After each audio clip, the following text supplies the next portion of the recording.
আমি নাকি খাওয়ার জন্য এ সংসারে এসেছি। খাওয়া ছাড়া নাকি আমার আর কোনো কাজ নাই। আমি নাকি খাওয়ার জন্যই শুধু রান্না বান্না করি আর সব কিছু খেয়ে খেয়ে ধ্বংস করে ফেলছি। তো যাই হোক, আমাকে এই কথাগুলো শুনতে হয়। তো শুনতে খারাপ লাগে, কিন্তু করার কিছুই নাই।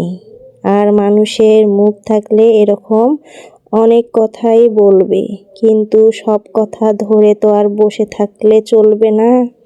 কাজ করতে হবে, রান্না করতে হবে, খেতে হবে। যেহেতু খাওয়ার জন্যই এসেছি, তো খেতেই হবে। তো যাই হোক, আজকে ছোট মাছের ভাজি রান্না করব। আলু কুচি কুচি করে কেটে ছোট মাছ দিয়ে চচ্চড়ি করব।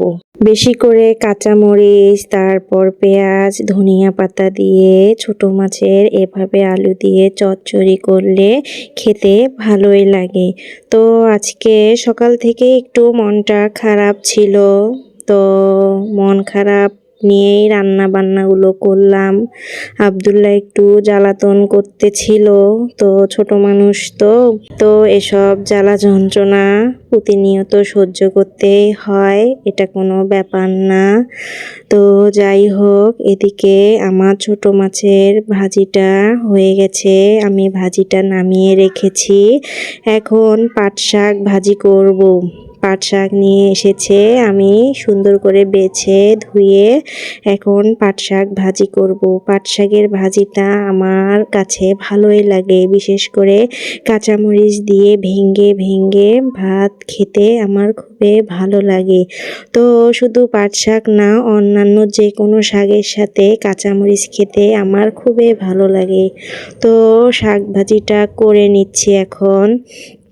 তেলটা এত গরম হয়েছে যে পেঁয়াজ মরিচ রসুন দেওয়ার সঙ্গে সঙ্গে মনে হচ্ছিল যে তেলগুলো একদম গায়ে পড়ে যাওয়ার মতো অবস্থা হয়েছিল। তো যাই হোক, এদিকে আমার শাক ভাজিটাও হয়ে গেছে। তো আমি খেতে বসেছি। প্রথমে আমি ছোট মাছের চচ্চড়ি দিয়েই খেতে বসলাম। ছোট মাছের এই চচ্চড়িটা যে খেতে কি মজা হয়েছে, তো সেটা দিয়েই আমি ভাত খেয়ে নিচ্ছি আগেই। যেদিন ছোট মাছ রান্না করি সেদিন আবার একটা টেনশন মাথায় কাজ করে যে আব্দুল্লাহ কি দিয়ে ভাত খাবে।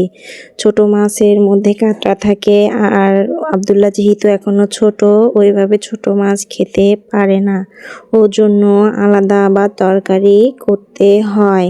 তো ওর জন্য অবশ্য আলাদা তরকারি করেছি। তো আজকে এ পর্যন্ত। সবাই ভালো থাকবেন, সুস্থ থাকবেন। আল্লাহ হাফেজ।